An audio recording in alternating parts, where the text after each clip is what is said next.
itu adalah Najemin, pacar saya.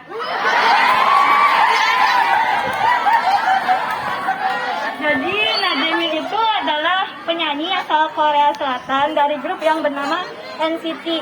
Dia masuk ke dalam unit NCT Dream. Oh ya, NCT itu lagi ada project ya, NCT 2021. Jangan lupa beli albumnya.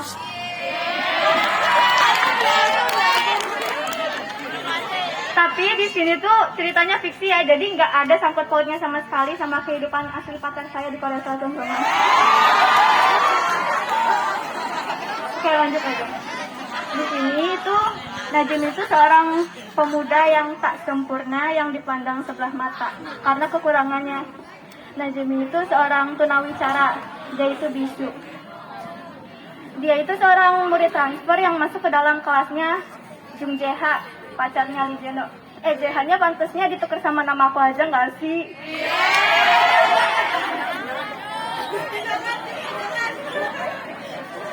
Jae-ha, dia ngajak Jamin bicara, tapi Jamin nggak ngejawab dia. Ya kan gitu ya. Nah, dia itu cuma ngangguk-nganggukin kepalanya aja. Jae-ha nanya sama Jeno, pacarnya, kenapa Jamin dijauhin? Padahal kan dia nggak salah apa-apa, dan kenapa Jamin dibully? Tapi setelah mendengar pertanyaan dari Jae-ha, Jeno selaku ketua cinta sekolah sekolahnya, komuknya itu langsung kayak nggak suka gitu. Dan dia bilang ke Jae-ha kalau kau jangan deketin Jamin karena dia itu sakit mentalnya, cacat dan bisu. Gak ada alasan lain kenapa, karena hanya cuma karena cacat dia dijauhin kayak gitu. Akhirnya Jae-ha memutuskan untuk deketin Jamin dan akhirnya mereka pun dekat sampai Jae-ha bela-belain belajar bahasa isyarat buat ngomong sama Jamin. Akhirnya pun mereka jadi dekat. Tapi karena kedekatan mereka, Lee Jeno jadi nggak suka sama Jae-ha dan akhirnya itu mereka putus. Dan Lee Jeno ini mendadak jadi playboy cap kaki 3 karena dia deketin semua perempuan di sekolah mereka buat balas dendam sih katanya ke Jae-ha. Tapi ya Jae-ha udah terlanjur cinta sama Jamin ya. Jamin itu suka puisi, sajak, hujan, dan aku. Enggak. Dia suka Jae-ha, dia nulis itu di buku hariannya. Jamin itu harus kerja paruh waktu buat mencukupi kebutuhan hidupnya, buat biaya sekolah dan makan. Dia dibenci di keluarganya, dia nggak diakuin sama ayahnya. Dan ini dia, satu fakta, kalau ternyata Jamin dan Jeno adalah merupakan saudara tiri. Dia tinggal satu rumah sama dia. Lai Guanlin, pembuli yang paling ditakuti di sekolah itu ngebeberin info ini kalau Jeno dan Jamin itu saudara.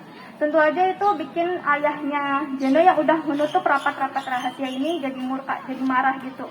Akhirnya ayahnya Jeno selaku ayah tiri dari Jamin mencekoki Jamin dengan cairan pembersih lantai yang akhirnya Jamin jadi dilarikan ke UGD. Melihat itu Jeno sangat menyesal, padahal selama ini Jamin itu sangat baik sama dia. Jamin sayang sama Jeno.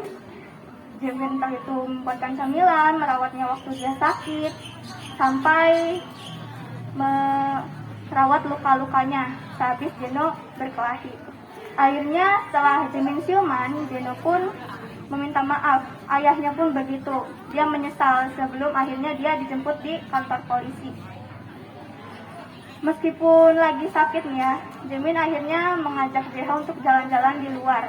Mereka ke taman, padahal waktu itu tuh udah pukul 11 malam. Jae-ha mengajak Jamin buat ngobrol-ngobrol sebentar. Sampai akhirnya genggaman tangan Jamin terlepas. Dan Jamin pun menutupkan matanya. Di situ Jae-ha manggil-manggil Jamin tapi nggak disaut gitu. Dan akhirnya Jamin telah beristirahat dari kelelahannya. Setelah itu dia membisikkan sesuatu di telinganya. Selamat tidur pelan itu. Panas gak? Oke lanjut ya, biar tambah panas.